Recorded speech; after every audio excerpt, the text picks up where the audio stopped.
The biggest problem that I have had with Logitech's gaming mice is their terrible longevity, as even expensive models like the G502 would start double clicking within months of purchase, and I literally have a drawer full of unusable Logitech mice that double click.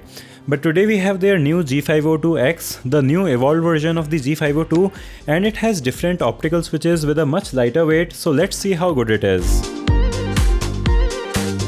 The overall design is similar to the G502, but now it has a more mature and less aggressive aesthetic. It feels a bit flatter and wider than the G502, so the feel in hand is actually quite different, and it feels like it is a bit on the larger side. You can hold it with all kinds of grips, with palm grip also being comfortable for larger hands. While the body is mostly made of plastic, the sides where your hands touch do have a rubber surface for better grip.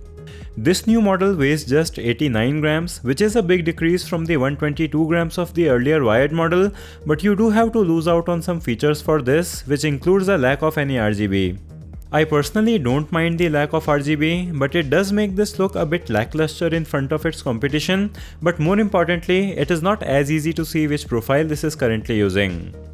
The Wireless Plus model does have some lighting, but maybe they wanted to keep the weight as low as possible for this wired version, and I am actually okay with that.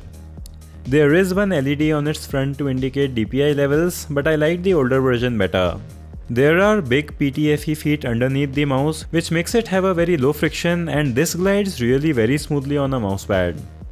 In addition to the primary buttons, we also have 6 extra buttons, and you don't find this many buttons in mice that are as light as this. And this makes it really great for productivity or video editing, as you can assign many functions to different buttons.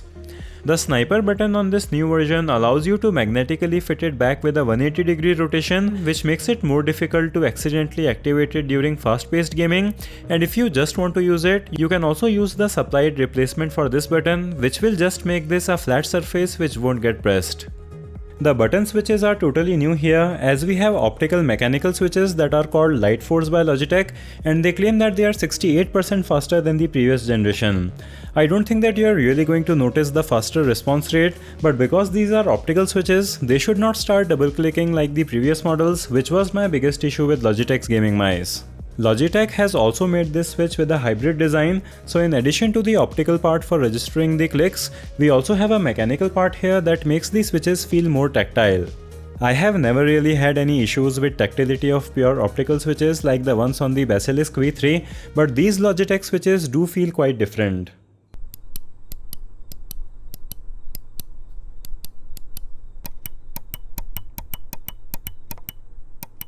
It may not be audible on microphone, but it sounds like a ringy thud that vibrates its whole body instead of a sharp clicky sound. I personally prefer the sound and feel of regular switches, but you do feel a stronger feedback on your fingers when you press the button down and when it gets back up, which some people may like better, and you should get used to how it sounds in some time. The cable that we have here is just a simple rubber cable instead of anything fancy, which does make the mouse feel a little less premium in front of its competition. You can of course also go for the wireless versions, which are only 10 to 15 grams heavier with Lightspeed connection that is as good as wired connection, but they are more expensive at around 10,000 rupees. I am going to compare this mouse with the Razer Basilisk V3, so make sure that you are subscribed with bell so you don't miss that video. Logitech's free spinning wheel is also present here, and this allows you to switch between a regular ratcheting mode and a free spinning mode with a switch behind.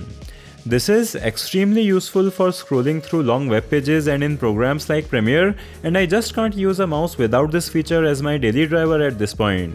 You can also tilt the wheel left and right to scroll horizontally or use the tilt directions as additional buttons.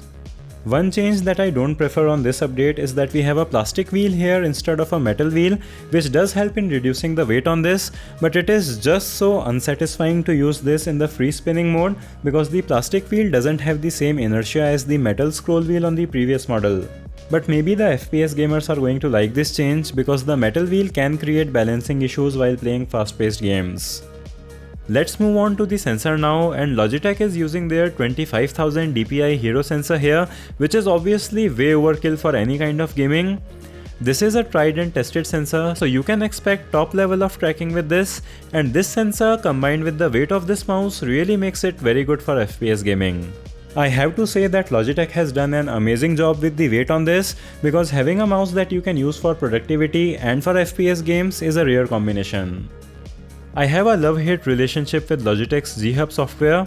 It does allow you to set all kinds of functions and macros to different buttons, and it even has a G-Shift function to double the number of available shortcut buttons, but the way to set these functions is unnecessarily time-consuming.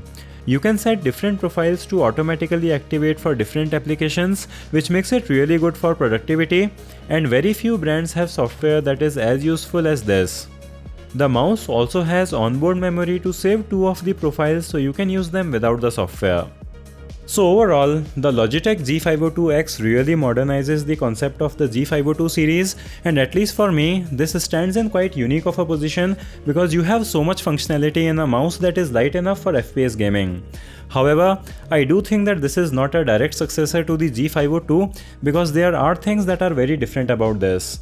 The scroll wheel is not going to give you the same satisfaction as before.